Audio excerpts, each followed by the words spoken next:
My intentions are innocent. Don't know if they're any good. Keep thinking that you haven't sent. Don't know why your love's so cruel. Spending time on wistful mornings, wishing I could make things right. In the end we just keep falling into pieces, losing out on sleep at night. Is it too much to ask for fairy tales? Is it too blind to ask for faith? But baby, my intentions are innocent. Don't know if they're any good. Keep thinking that you haven't sent. Don't know why your love's so cruel. My intentions are innocent. Don't know if they're gonna change. Still wanna keep my promises, but I'll be the one to blame. My intentions are innocent. Keep thinking that you haven't sent. Is it too much to ask for fairy tales? Is it too blind to ask for faith? Somehow my hopes fly high and insecure. Somehow my spirit hides away. But baby, my intentions are innocent. Don't know if they're any good. Keep thinking that you haven't sent. Don't know why your love's so cruel. My intentions are innocent. Don't know if they're gonna change. Still wanna keep my promises, but I'll be the one to blame. The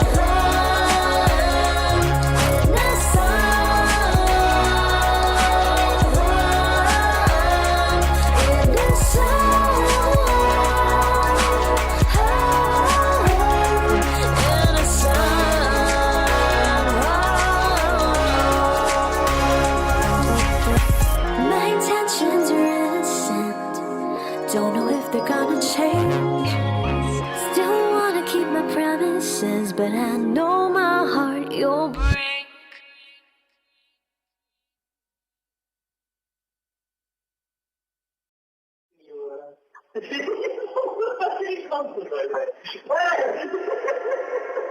My intentions are innocent. Don't know if they're any good. Keep thinking that you haven't sent. Don't know why your love's so cruel. Spending time on wistful mornings, wishing I could make things right. In the end we just keep falling into pieces, losing out on sleep at night. Is it too much to ask for fairy tales? Is it too blind to ask for faith? But baby, my intentions are innocent. Don't know if they're any good. Keep thinking that you haven't sent. Don't know why your love's so cruel. My intentions are innocent. Don't know if they're gonna change. Still wanna keep my promises, but I'll be the one to blame.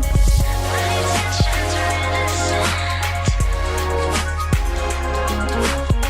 Keep thinking that you haven't sent. Is it too much to ask for fairy tales? Is it too blind to ask for faith? Somehow my hopes fly high and insecure.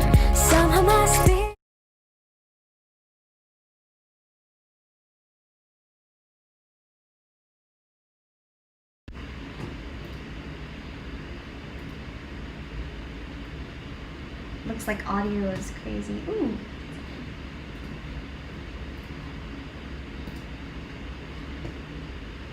Check. Oh no. 1 second, everyone. Audio is misbehaving. Audio is misbehaving. That's okay. Reset it. Reset that audio. Give me 1 second, everyone. This should work shortly. This is not the right audio. That's okay. But otherwise, I hope everyone's doing good. If you can just give me like 1 second, I'll make sure that this is okay. And let's reset this up. That was bizarre. Wow. So many strange things happening today.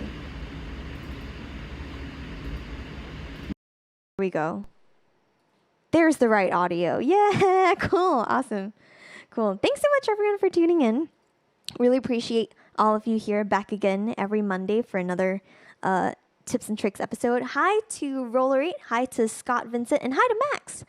Thanks so much for tuning in, everyone, and appreciate your patience with the tech stuff. But we're here, and I'm really excited today to bring to you a topic that has been requested before, as well as one of my personal favorite topics to share about, which is vocoder stuff. And people forget sometimes that there is a vocoder that's in live. It's pretty interesting, but oh yes, definitely. Hope that Berlin is going well. If you weren't updated yet, everyone, we have a location in Berlin now for 343 Labs. 343 Labs is usually based in Manhattan, but because of the lockdown, you know, we've been kind of remote and all of that. So now that we are in Berlin too, there's a physical location there. Yay! And it looks great. I don't know if anyone else has seen the photos besides Max or any of us on the 343 Labs team who have seen pictures like by proxy. But yeah, it's really cool. And really excited that we're kind of expanding and also continuing to do a lot of online programming. If you'd like to check out our online programming, that's going to be also available on 343labs.com, which is our website for the normal stuff in New York. I think our Berlin website is 343labs.de, if I believe. But more info about that in the description as well as in the chat later. Maybe we'll post a couple of links as well. Big shout out also to Thomas, who's behind the scenes running stuff. And let's see if we can get started. So if you're tuning in for the first time, welcome. And maybe I'll do another quick intro. Sometimes I forget to do this intro. But I'm Claire, and I also go by dolltr, which is my artist project. And one thing that I love to do in a lot of the production as well as performance stuff that I do is use Vocoder, which is it's many things. But generally, when we think about vocoders, outside of even the context of software, we think about this very techie, techno-ish sort of sound. That is associated a lot with vocal synthesis. And these are subtly a little bit different. I often think of vocal synthesis itself as being, artificially created vocals. So it doesn't necessarily have to be a vocoder, but it could also be things like Vocaloid, if anyone's heard of that. Vocaloid is another kind of vocal synthesis. You could also think about Stephen Hawking and how he had his speech synthesizer. That's also a form of vocal synthesis. Vocoders specifically, though, are often used in the context of music production to simulate these kinds of artificial vocals, maybe in a little bit of a more musical sense. So the very early users of vocoders, for example, were Kraftwerk, and they have a really great song called We Are the Robots, which is one of my, or Robots really, but everyone calls it We Are the Robots because those are the lyrics. But if you listen to Robots, there's a really cool vocal synthesized line in there. Another big vocoder sound that we hear a lot of, or that gets talked about a lot, is the Imogen Heap sound, which is actually more of a harmonizer sound, I think.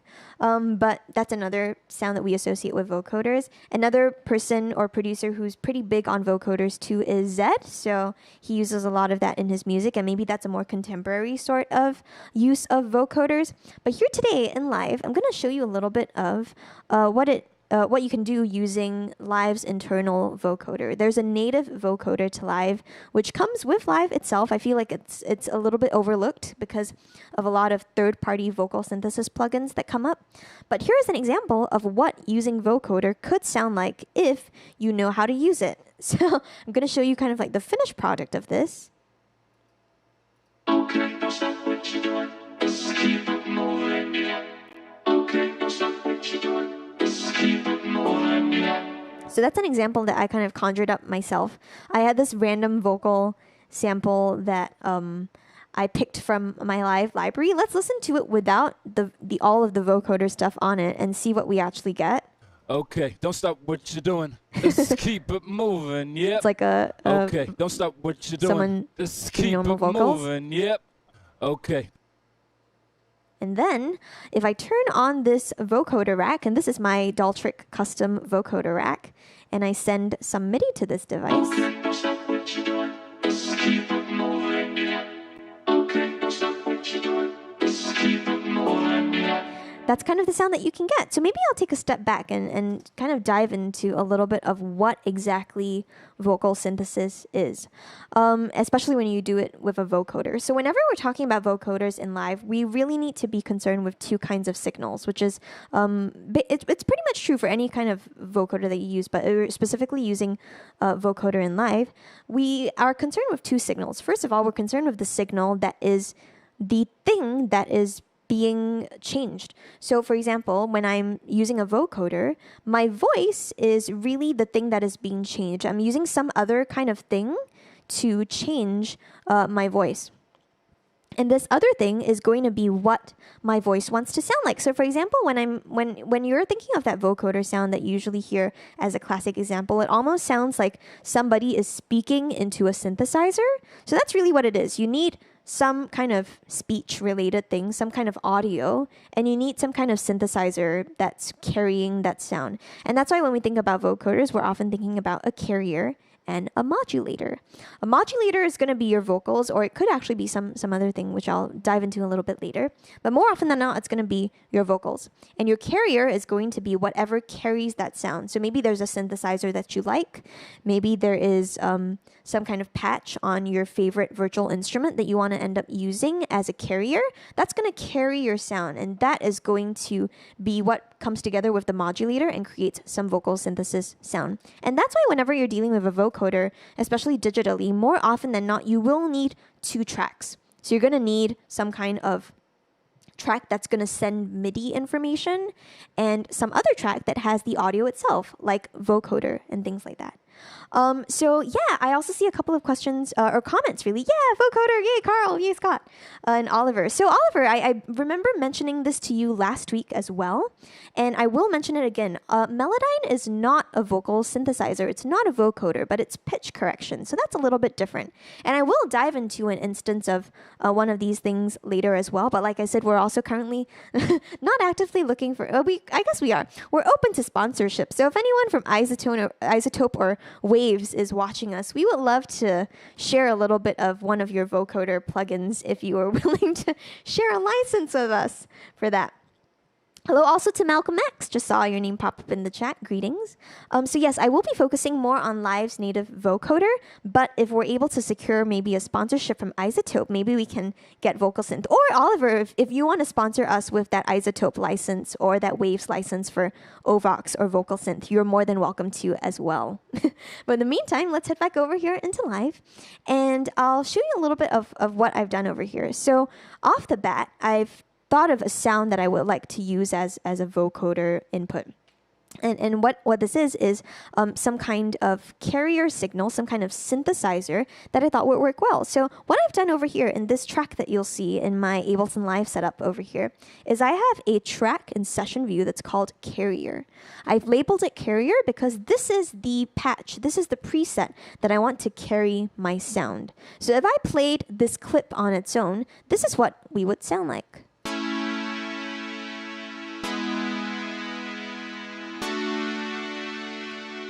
So I'll also make that a little quieter so that I can speak over it. But you hear the sound. It's pretty bright. In this case, it's a wavetable preset. And I've just pulled it over from my live library. And you can hear that it has a lot of sounds that are, in the upper register. We can filter things out. But for now, I would like it quite bright. So I'm going to leave it pretty bright. And if I want to, I could also scroll through the wavetable. So play those different frequencies. I'm going to leave it where it is though. So that's going to be our main carrier sound. This means that whatever we use to affect this vocal sound over here in the modulator track, it's going to carry this sound. That's why when I play this sound now, that's how we're getting the sound from the carrier track. But how exactly do we do that? So I figured let's start off just completely clean. I'm going to stop all of these clips over here in live, and I'm also going to turn off this vocoder rack for now. This is a custom vocoder rack that I made for myself, and I actually gave this away at the Ableton Boston user group a couple of weeks ago. So and that was on my YouTube channel. So if you do want to follow me on my YouTube channel, you can find me at dolltr. That's a lowercase dolltr !CK. And next time we have the user group where we give away more things, you can be notified and you can subscribe over there. But here we are at 343 Labs, and ooh, hi Caleb. Just saw Caleb, who's a friend of mine. Thanks so much for tuning in. But yeah, so we've got this now, and I've got my clean vocal as I showed you earlier on. Okay, don't stop what you're doing. Just keep it moving, yep. So this is going to be the vocal that we're working with. How do we get started with vocoder? Well, it might be a good idea to actually pull vocoder on in the first place. So I'm going to head over to my audio effects category in live, and I'm going to scroll down to the end. This is a part of the reason why I think people also don't really realize that there is a vocoder that's native to live. It starts with V, so it's all the way down at the bottom of the audio effects list, and sometimes we forget that it's there. It's kind of hidden away. But the first step really is to grab vocoder, which is an audio effect, and put it on your audio track that you want to affect it with. So again, now if we play this back, let's see what we hear, and maybe we'll be surprised. Okay, don't stop what you're doing. Oh God. Oh. My goodness. Okay, so that may be also maybe speaking a little bit to why people don't really know how to use vocoder. The preset that it first loads up with in its default form sounds very noisy, and that's because going back to a little bit of what I said just now, let's take a look at what we have over here in the bottom end of vocoder. We have something that says carrier as a drop-down menu, and then we have noise. Ooh. So we have noise and it's a carrier. This means that whatever carries the majority of our sound is going to be noise. So that's going to be the main reason why this sounds so noisy. It's because we have noise as the carrier. Scott, oh yes, thank you so much for mentioning that. Yeah. My thank you so much. The bug presentation, yes, the Boston user group. We called it the bug because it was the Boston user group. Thank you so much. Really appreciate it. I'm gonna share a couple more things that maybe I didn't get to cover there today. But yeah, so we have noise as the main carrier. But then what happens if we change this to a couple of other options? So if I change this to something called pitch tracking, that's going to be heard over here too. Okay, don't stop what you're doing. Just keep it moving, yeah. Okay, don't stop what you're doing. In this case, the vocoder is trying to kind of detect the pitch of whatever audio is coming through and adhere to that. And in this case, maybe I'll also demonstrate this by not just using the vocal sample that I set up, but maybe by using my own vocal too. So let me just make sure that I have my input set up correctly. We should be working okay. And let's set the monitoring to auto, and I'm going to record on this track. And now, if I mute myself, that's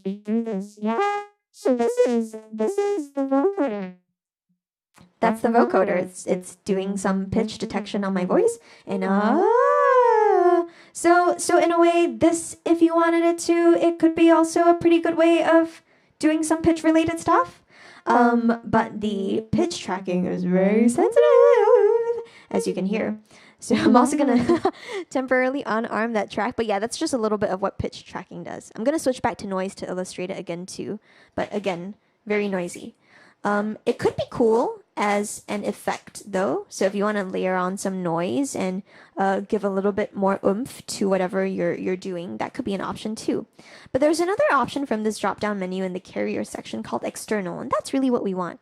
External means that we're going to have to take the audio signal from external input somewhere else. And in this case, we're not really speaking about external audio, but it's more of like an external source. So we can therefore take some information from the carrier track. And now when I speak, I'm going to mute myself temporarily, or maybe, no, I'll keep that going. I'll keep my voice going, but I'll also start playing this back. So now that I'm playing this audio back, you can hear for some of this in my voice. And I'm singing with some chords. And I'm accompanied in a very nice way. It's also in time with the tempo. So now I'm going to be changing my voice with all the 4 beats that are in the bar. And it's going to be changing as it goes on. So I'm going to leave this, or maybe I won't. It's a little distracting. Let's turn that off. But yeah, that's kind of what I'm doing. I'm saying to my vocoder device, I would like you to take the audio that's coming from another track and use that to shape my vocals that are coming in. So because of that, that's how I get this blend of tones. Hi to TWD Industries, who's also a returning viewer. Thank you so much for tuning in. And reading on the history of the vocoder and recommending the books on, How to Wreck a Nice Beach is such a great book. Thank you so much for bringing that up. Everyone, if you are watching with us on YouTube, please check out what TWD just suggested. How to Wreck a Nice Beach is a really great read. I think it was one of my first vocoder-related reads too. And Oliver also mentioned something. Totally. Noise is a really great way to excite drums as well. And yeah, thanks for tuning in to Techno Tuesdays. There's going to be a bit of an announcement for that at the end later too. And hi again to Bilal. Welcome back. Oh, thanks. I'm glad that you thought it wasn't distracting. But we're going to go on to more things with this. And maybe it's the idea of, okay, then why is the carrier important? Well, the carrier is important because we usually try to have some sort sense of vocals cut through. So when I'm speaking with the carrier, for example, check, you're still able to hear some of the syllables that I'm saying. So I'm going to mute my normal vocal mic for a second. Check. Test. Vocoder audio. You can still hear me.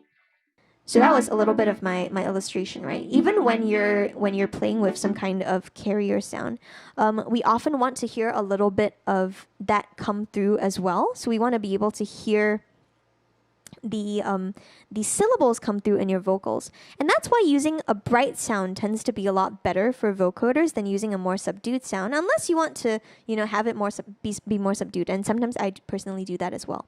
But now, if we listen to the carrier, that's our current synth. Let's see what happens as an experiment if we drop the cutoff filter on this. So now we have a lot more of a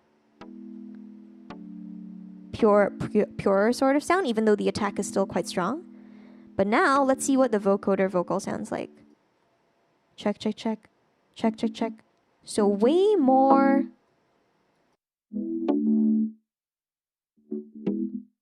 Very much subdued, and that's because the cutoff is down. So usually I find that vocoders tend to work a lot better when you have brighter frequencies. So let's up the frequency of this again, and now we get some clearer stuff.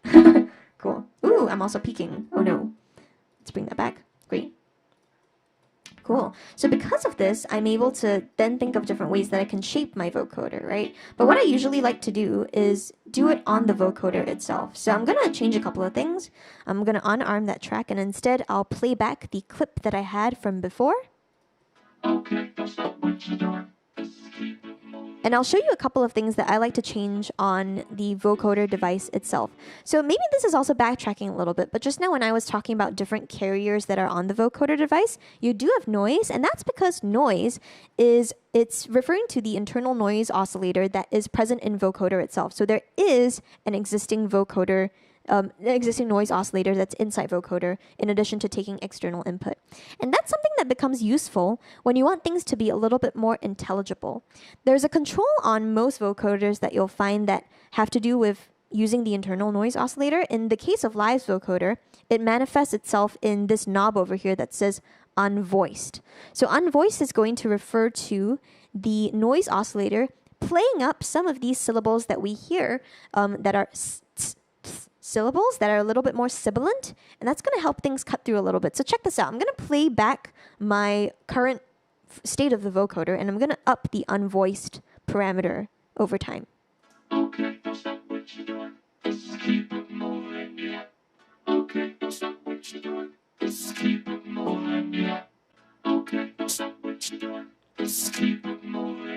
And And you might already hear some more of those more sibilant things come through, like those are unvoiced sounds.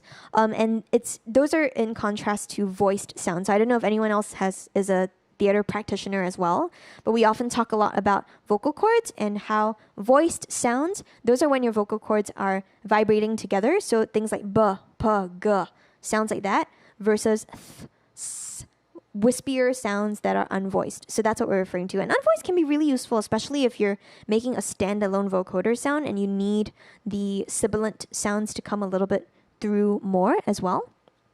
So that's something to keep in mind. You can use unvoiced. And in this case, I'm going to up it a little bit too.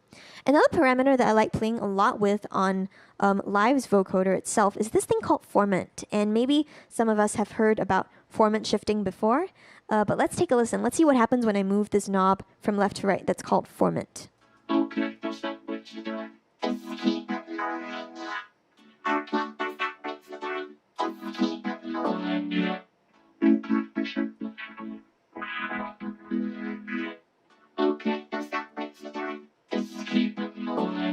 Yeah, so by playing with this formant knob, we're able to change the quality of the vocoder even more. Increasing the formant, having a formant that's a bit more to the right, so a positive value, is going to make things sound a little bit more chipmunky. I think that's a term that a lot of people seem to associate with, like Alvin and the Chipmunks, because of that. And that's actually kind of not wrong. It is a little bit chipmunky, but it's sounding a little bit more higher in pitch, even though the pitch itself doesn't change. So it's the quality that's changing. And similarly, when you have a negative value for the formant, sounds a little bit low. I often give a comparison to the sound that Dory tried to sound like when she was making whale voices in Finding Nemo. It's like, don't stop what you're doing. So having a lower formant value for that. And this is something that I like playing with too, because sometimes if I'm singing, for example, maybe I don't want to have the formants matched exactly. Maybe it could be a cool effect to have the formants shifted slightly. So in this case, I'll turn on my tracking again, and if I play this back, let me stop the existing clip there too. But now I have this, and I can change the format. So now the backing, that could be really high in pitch. You can hear some of that coming in, or it could be very low. Could be lower too. A little bit of like a choir of ghosts behind me. So that could be something as well. Cool. Stop all of this. Yeah, and one thing that I will say also is it really does depend on the voice that you're vocoding to. And maybe this adds a little bit to what TWD was mentioning just now. They had a question.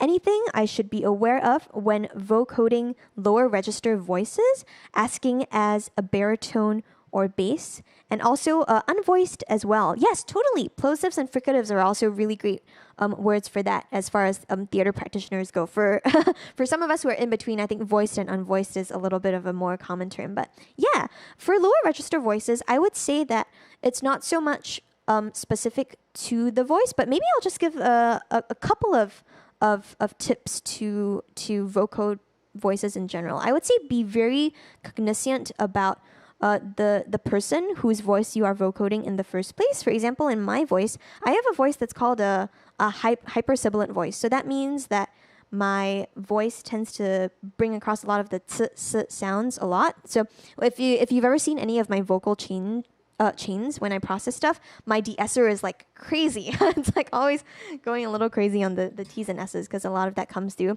And that's just because for me, when I pronounce a lot of my words that have these sibilant sounds in them, my tongue is very close to the back of my teeth. So that's what happens when you have a hypersibilant voice. And maybe it's a question of chicken or egg, like which comes first? Do you have a hypersibilant voice because you do that, or do you do the reverse? Anyway, philosophical stuff. But yeah, so for me, in my case, I probably wouldn't use the unvoiced knob too much because otherwise I'd be getting a lot of these noisier syllables that come in. So a lot of like the sorts of things. But if you have a baritone voice, specifically if you're a male voice, sometimes these sibilant noises tend to be a bit less upfront. So you'll tend to maybe want to use the unvoiced more. And I would say it's a lot of experimenting. It's a lot of dealing with all of these different kinds of sounds. And I see now that Bilal is getting a little bit fancy with all of these terms.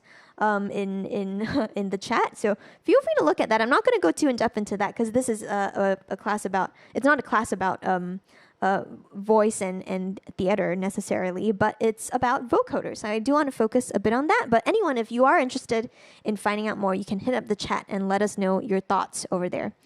In the meantime, though, let's head back over to Vocoder. So I've talked about Unvoice, I've talked about Formant. Depth is also a parameter that I do play with quite a lot, and that's because I'll demonstrate this not with my own vocals, but maybe I'll do it with the loop that I had. See what happens when I play with depth, and maybe this will answer the questions for a lot of folks who are more curious about finding a vocoder sound that's standalone versus a not so standalone vocoder sound. So here we go. A little too loud, apologies.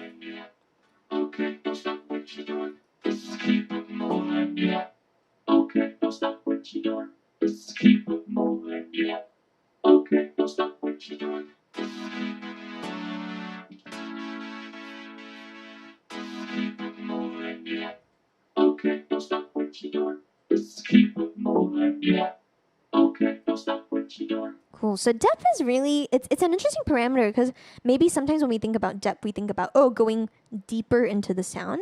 But what depth is actually doing as a control is controlling the envelope. So it's controlling how much of the current envelope, so for example, the vocals, is being applied to the original carrier signal. So the carrier in this case, as we remember, it's our synth track. So in this case, it's kind of measuring that degree that the envelope is being affected, which is pretty nice. I like playing with depth a lot, especially if sometimes I feel like maybe my carrier is getting a bit too bright, but I still want to retain the syllables and how those are being enunciated. So depth is really good to play with.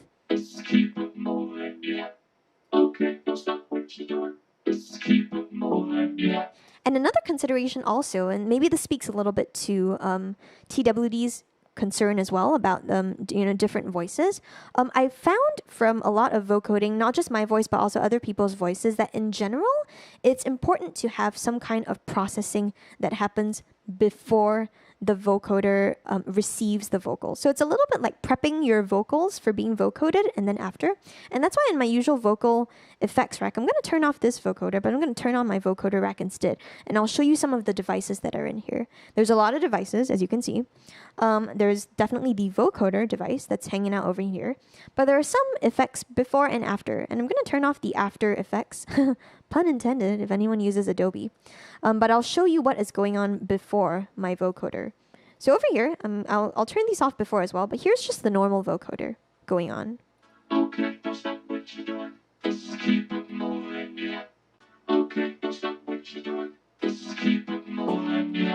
So normal vocoder stuff going around. But then what I like to do is have some kind of gate on the vocoder. So this is good because you'll be able to take out some of those lower frequencies and not just lower in frequency range, but also softer. That will give you a much tighter sort of vocal. So in this case, what I've done is I knew that in the original clip there was a little bit of noise going on. So I've put a gate on this in order to be able to cut off some of those lower frequencies. So now I have a gate. I have a cleaner sound. No breathy things coming in, so cool. And I also have a pre-EQ that's cutting out a lot of the lower register. I am working with a male voice, if you recall. That was the original voice that we started with. Okay, don't stop what you do. And you can hear that there's a lot of low end in it. So I'm going to play this back again, make it a little louder so you can hear it. Okay, don't stop what you're doing. Let's keep it moving, yep. It's a fairly clean low end, but there's still some of those lower frequencies there that I wanted to take out. So because of that, I put in a pre-EQ. So this is before the vocoder again. And it's just cutting away some of those lower frequencies. I've found that tends to give a much cleaner vocoder sound because you're not sending an extremely overwhelming amount of low frequency energy into this vocoder. So cleaning that up a bit on the lower end. And then I've also found that compressing things tends to help a lot too. So here is with a compressor.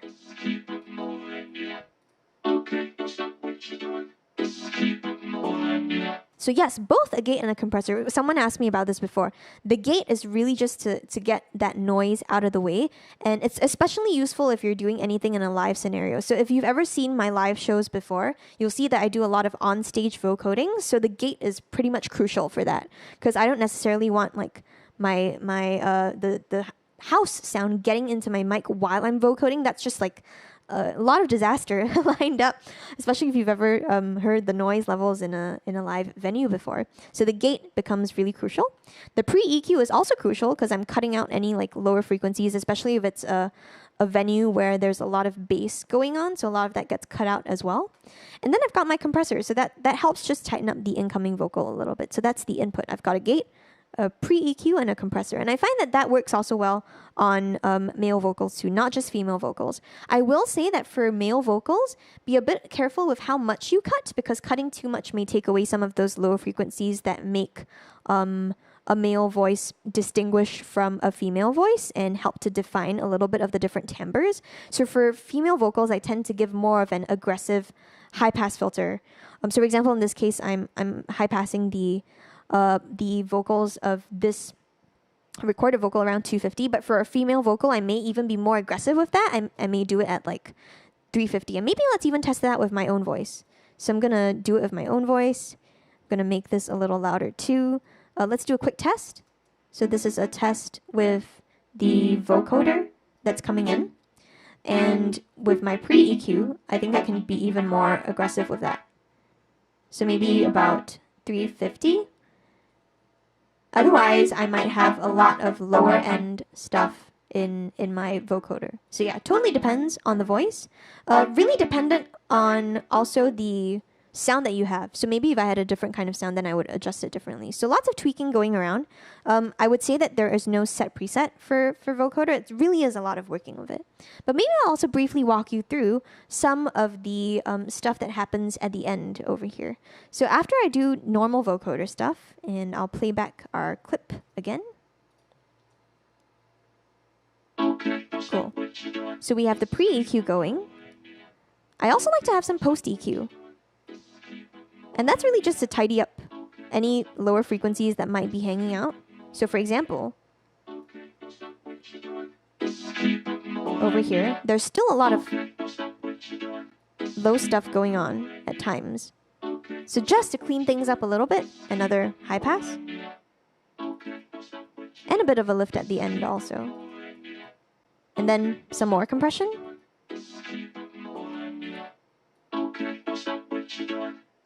So you get that really tight vocoder sound. And yeah, that's pretty much it. I have some effects back here, which I may dive into a little bit later. But yeah, I honestly think for a lot of vocoder sounds, the most crucial parts are the EQ and the compression. And I think before and after are both really great ways to get that super tight vocoder sort of sound.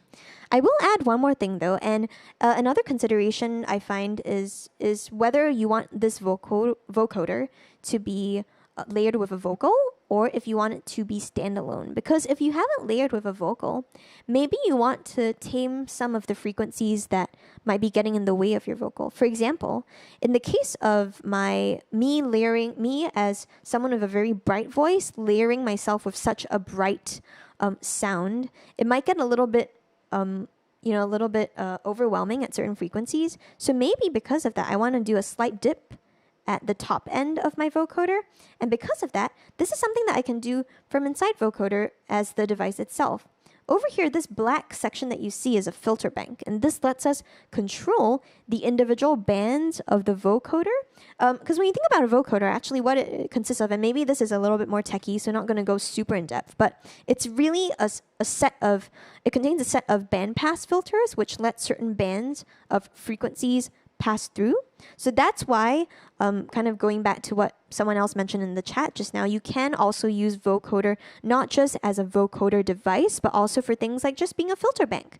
So you can use it for noise, and you can use it for other sorts of things as well. Even drums, which maybe we'll do a little bit of an experiment with later. But yeah, over here, we've got some interesting tapered down top end. So let's see if we can listen to the vocal now. Versus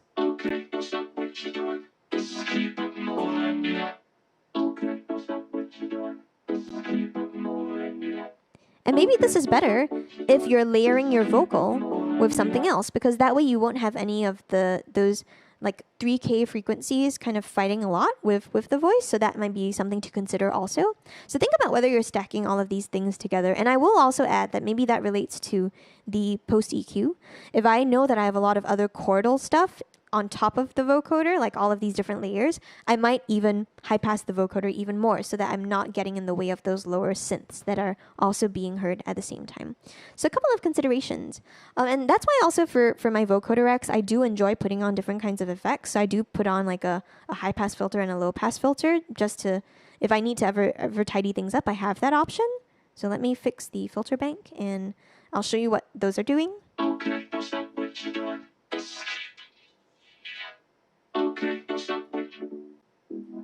Just a simple high pass and low pass.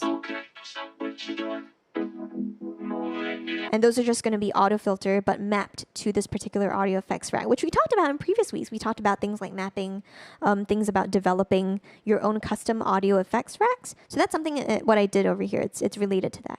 And I do also try to put on a little bit of space related things. So things like delay, but in controlled amounts, of course, and reverb.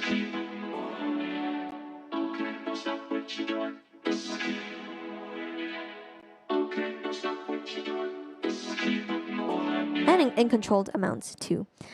So that's one thing that I like to do with vocals. I like to put them through a vocoder, have them layered with different kinds of things. And I guess a point to bring up is that vocoder, if you think about it, it's just dealing with audio and MIDI.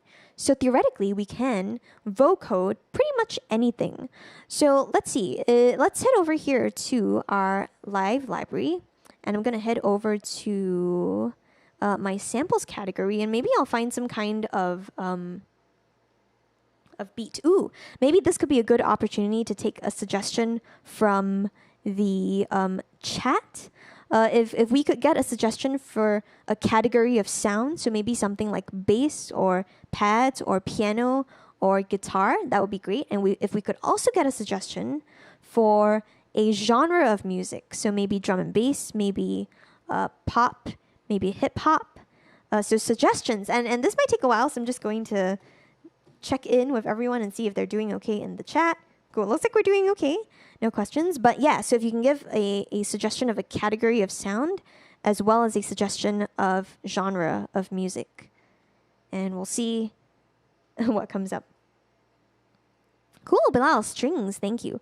So let's go with strings while we're waiting for our category of music. I'm going to head over into the strings category in live. It's going to be under sounds. Let's take a look at strings. And maybe in this case, I'm going to illustrate really the power of vocoders. Once you set everything up, it becomes really easy to swap out different sounds. So right now, like I said, we have an instance of wavetable.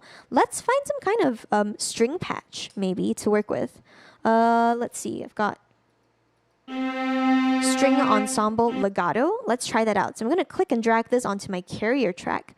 And let's see what our vocoder will sound like now.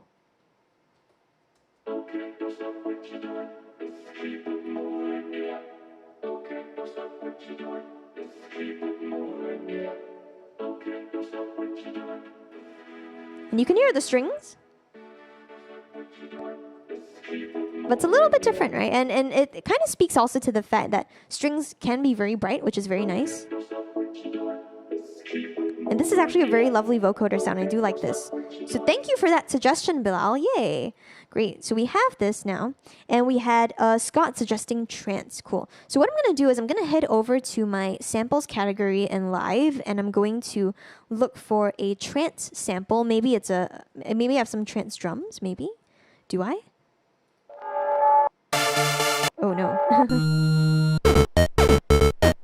So unfortunately, I don't have trance drums, but I do have this trance loop over here. So let's see what happens if we make that the carrier instead. I'm going to create a new audio track. And this is really just to kind of illustrate how powerful vocoder can be depending on, the different kinds of sounds that you have. So in this case, on the vocoder, instead of taking audio from an external carrier, let's take it from our trance chords.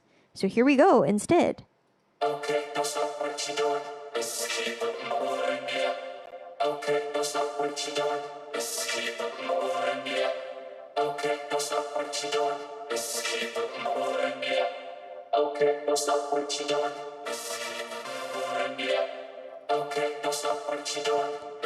So just to illustrate also one more time how important it is for your carrier to be good in order for you to have your desired vocal sound, let's see what happens if I take... I love how this sample, if we listen to it on its own, it has a lot of nice low end as well, kind of. So let's take a high pass filter, and we'll pull up an instance of auto filter in this case. And let's change it to a high pass filter and see if this changes the way things sound. Ooh. Absolutely. So it's totally high passed as well. But now...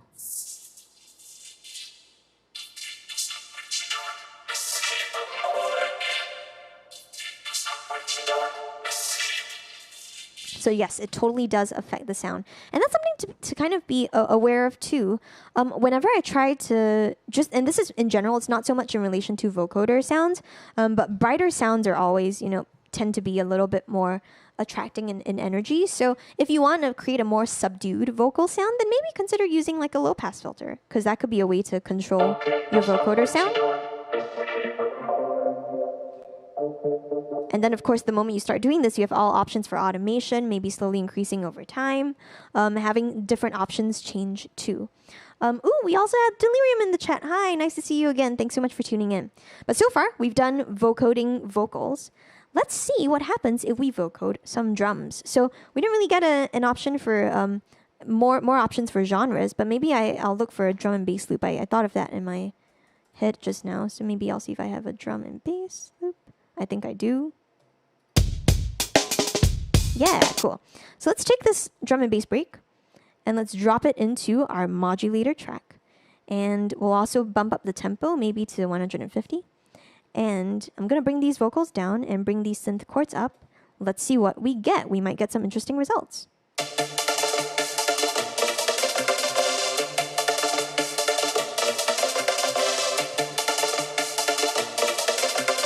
Cool. So this is another doll trick, if you will. If you've heard some of my tracks, especially, and maybe the reason why I thought of drum and bass is because I did this on one of my drum and bass tracks. But if you've listened to some of my music, maybe sometimes you might have heard like tuned drums in them. This is actually what I do to kind of simulate the drum tuning. I put a vocoder on my drums, and I add some of the chords as part of the vocoder. The great part about vocoder also is that you can control the dry wet. So if you wanted to, you could have this dry wet knob on vocoder dictate how much of the original sound you hear versus the affected sound. So if I were to bring this vocoder all the way down, and right now I have this mapped to a macro on my audio effect rack, I can bring this all the way down and I can slowly bring it in. So here's the original drums on their own. And of course, don't forget that it's also, affected by the EQs and the compressors that I have as well. So that's why it doesn't sound super full like the original sound. But in this case,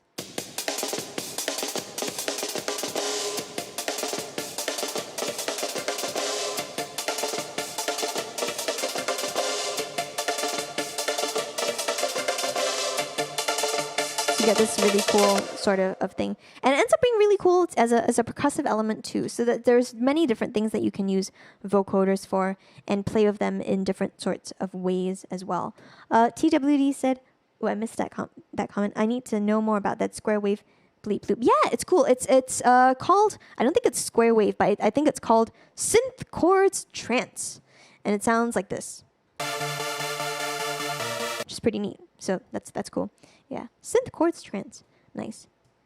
Cool. Let's head back over here. And what I'm going to do is switch this back so that we have our carrier as the main track again. Because one thing that I did want to also just reiterate is that, yes, you can absolutely do this as a loop of a part, but how do you actually do it in practice in live performance? And it's as simple as making sure that your carrier is armed and ready to do MIDI information and making sure that you have some kind of vocal input. So let's do this right now. What I'm gonna do is tidy up my live session a little bit, stop all of these clips and head back to the beginning as well. But on this carrier track, let's make sure that I've got it armed this way. I also do have a MIDI keyboard connected here. I've got the MPK Mini next to me. This way, if I solo this track, you'll be able to hear me play it. Duh. Oh yes, and it is the strings. Great. So we now have this kind of stringy sort of sound, which I like.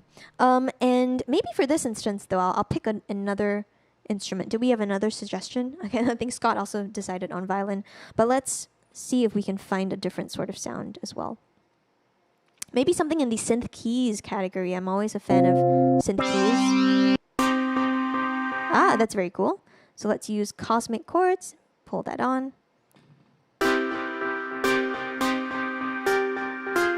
And this is cool because each of these has a chord built into them. I think it's a minor version of the chord. But now, I'm also going to maybe pick a sound that has a bit more sustained. So let's see. Yeah, that's cool. Let's try that instead.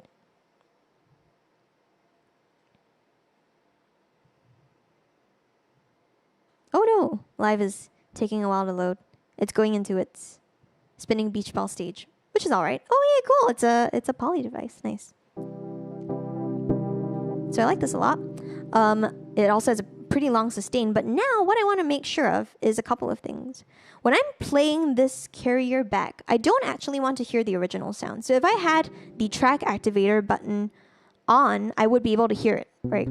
Because then it wouldn't be muted. If I had the track activator button off, I can't hear it, but Live is still listening to that sound when I instruct Vocoder to take the sound from it. So now let's turn this device on, and I'm also going to maybe try to play some stuff in. Yeah, cool. So there you go. You're able to hear things, but you can only hear things if there's a sound in your carrier. So because of that, this is interesting too. If you don't have any sound coming in from your carrier as it is, you will not hear any of the sound coming in through the vocoder at all. So for example, in this case, you can see that I'm having levels in this particular track. I'm seeing the green, but you don't hear anything come through until I press the keys. So that's something else to consider also. You must have some kind of signal that's coming in for your carrier in order to hear that. And that's like a bit of a troubleshooting thing that I think is something I've discovered over time. It's like sometimes I can't hear the vocoder sound. Yeah, that's because I'm not actually sending any audio to it. So it's hard to hear a sound if you don't have any audio that's even being sent to it from the carrier. So because of that, you want to make sure that, yes, you have both of these armed, or you could also have their inputs set up to be monitoring as in. But you want to make sure that you have them active and ready to go before you even attempt to do any kind of like vocoder related sorts of things. So maybe just to end off with, and just as a quick wrap up, I'll speak a little bit about the use of, I think, vocoders in popular music, and maybe a couple of things that we think about as being vocoders, but aren't actually vocoders. And one of them was just now, like I mentioned, Imogen Heap, and she's an amazing performer and musician, and I love her so much. She uses, if you listen to her song Hide and Seek, she uses something that's a little bit more like a harmonizer, and that's maybe the difference between, I would say, like a harmonizer and a vocoder. Maybe this is a conversation that I've had with a lot of my colleagues as well. And in general, I think harmonizers are thought of as instances where you can maybe make a replica of yourself. So it's like you're making a choir of yourself, all with the same kind of voice. So maybe it's as if there were like 10 Claires at the same time, 10 dolltrs singing at the same time, versus a vocoder is you're actively taking the synth sound from not yourself. So not Claire, but an actual synthesizer, and using that sound in order to manipulate your own vocals. So the way I like to think of it also is if you've ever seen something like the Korg, the Micro Korg, I believe, and also a couple of other devices like the physical devices like the Novation Mini Nova. These things have built-in microphone inputs to vocoders that are inside them. You're not making copies of your voice, but you're taking the synth itself and you're saying, okay, I want my voice to sound like the synth. So because of that, you've got your modulator, your voice, and you've got your carrier, which is the synth, and that's really where the vocoder comes in. Harmonizers are more like making different copies of yourself. And then, of course, we think about also computer synthesized vocals, like Stephen Hawking, for example, or CompuVox, things like that. CompuVox is the name of the computer module in iZotope's Vocal Synth, which is another vocal synthesis plugin, which I love. So that's also something else. If you've ever come across Speak and Spells, I don't know if anyone remembers the Speak and Spells or Speak and Reads or Speak and Maths from back in the day, but those are another example of like computated voices. So you would have like some kind of algorithm develop that over time.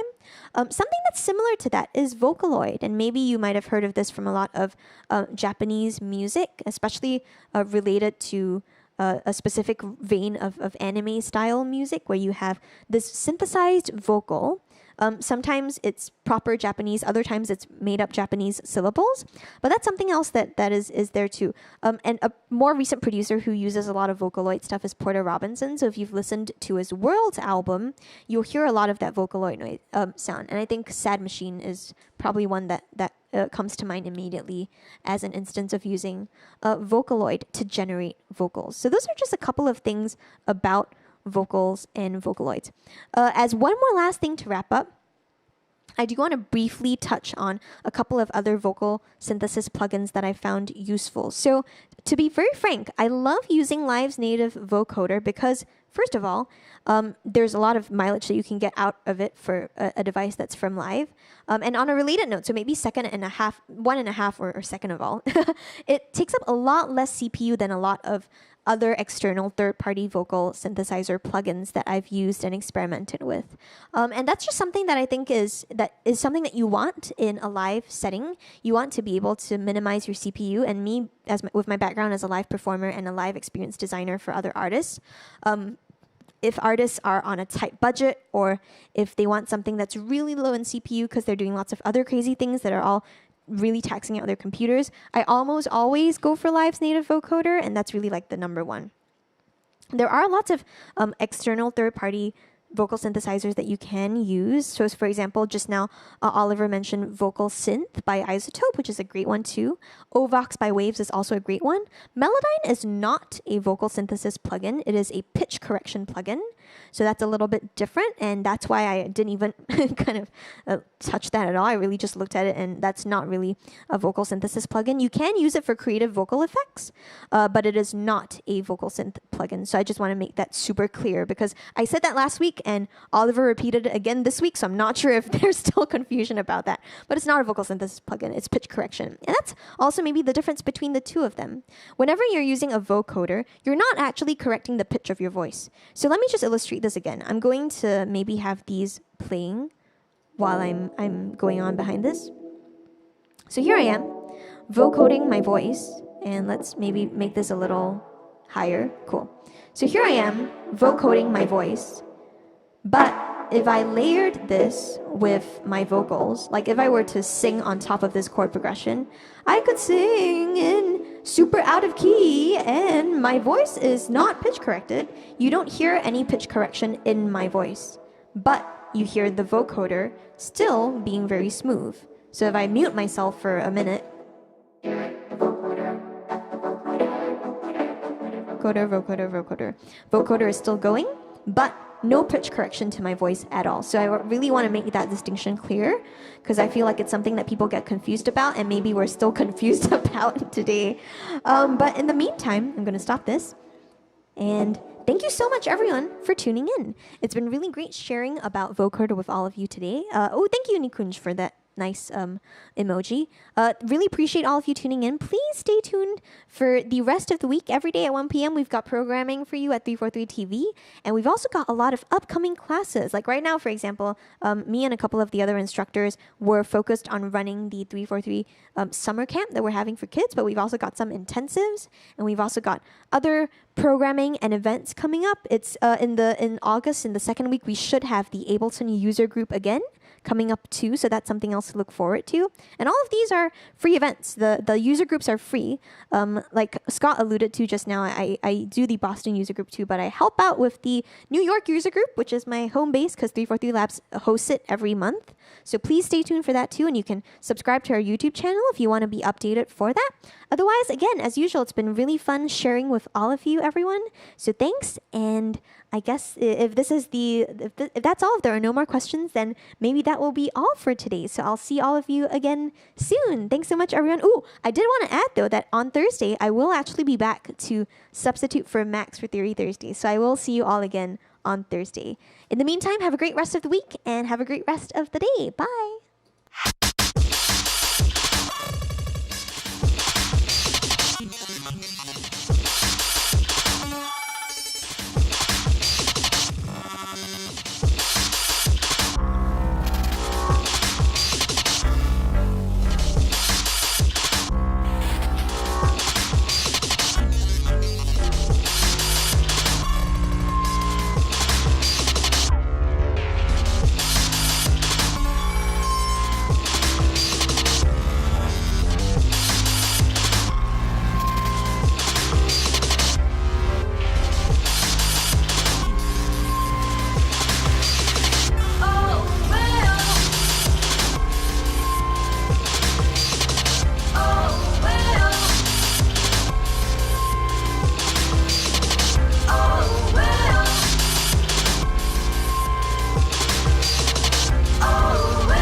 Forsaken in fraction,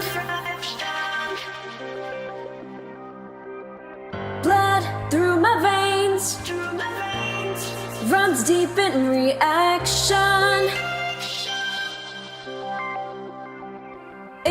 Inside this fire blazes through the pouring rain.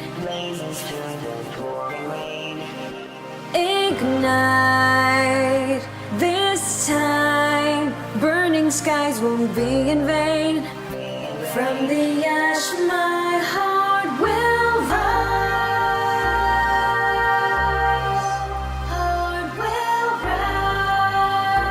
from the truth my soul can hide,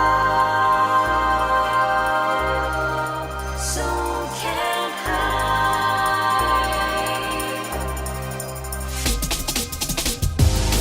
It lives in my chemistry. You ain't got a hold on me. It lives in my chemistry. Oh, oh, oh. It lives in my chemistry. I ain't gonna let this be. It lives in my chemistry. Dun, dun, dun, dun, dun, dun, dun,